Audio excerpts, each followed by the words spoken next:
குறைந்த விலை நிறைந்த தரம் தங்கள் தேவைகள் அனைத்தும் ஒரே இடத்தில் ஜெயச்சந்திரன். விமர்சனங்களின் அங்கீகாரமும் பெற்றோர்களின் பாராட்டுகளும் நிறைந்த பாராஷூட் இப்போது உங்கள் டிஸ்னி பிளஸ் ஹாட்ஸ்டாரில். GT Holidays, South India's #1 travel brand. You know you are special when you're with GT Holidays.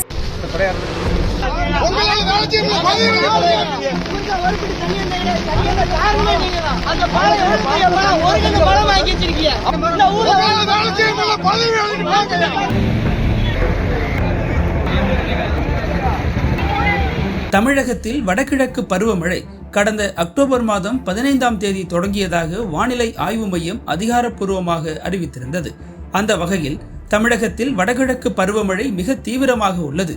இதன் காரணமாக தமிழகம் முழுவதும் பரவலாக கனமழை பெய்து வருகிறது.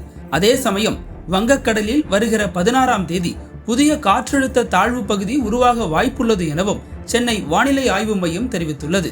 எனவே வருகிற 16 மற்றும் 17ஆம் தேதிகளில் வடகடலோர மாவட்டங்களில் கனமழை பெய்யக்கூடும் எனவும் கணிக்கப்பட்டுள்ளது. கனமழை காரணமாக திருநெல்வேலி, தென்காசி மற்றும் தூத்துக்குடி ஆகிய 3 மாவட்டங்களில் செயல்படும் பள்ளி கல்லூரிகளுக்கு இன்று ஒரு நாள் மட்டும் விடுமுறை அறிவிக்கப்பட்டுள்ளது. இந்த நிலையில் பலத்த மழையால் குற்றால அருவிகளில் அதிக அளவு வெள்ளப்பெருக்கு ஏற்பட்டது. வெள்ளம் பாதித்த ஆலங்குளம், குற்றாலம் மற்றும் செங்கோட்டை உள்ளிட்ட பகுதிகளை அமைச்சர் ராமச்சந்திரன் பார்வையிட்டு ஆய்வு செய்தார். அப்போது செய்தியாளர்களை சந்தித்த அவர், இந்த மாவட்டத்தில் ஒரே நாளில் அளவுக்கு அதிகமான மழை பெய்துள்ளது. மலைப்பகுதிகளில் அதிக மழைப்பொழிவு உள்ளது.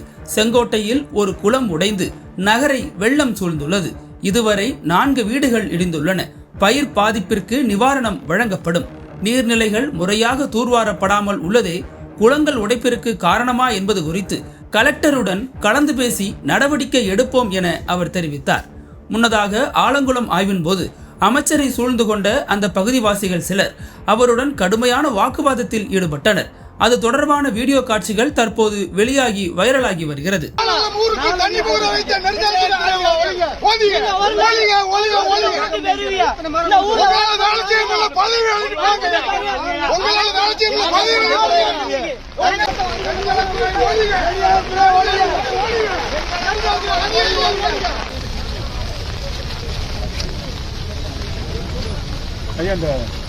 நான்கு வழிச்சாலையில இருந்து ஊருக்குள்ள ரோடு வந்ததுனால பொதுமக்கள்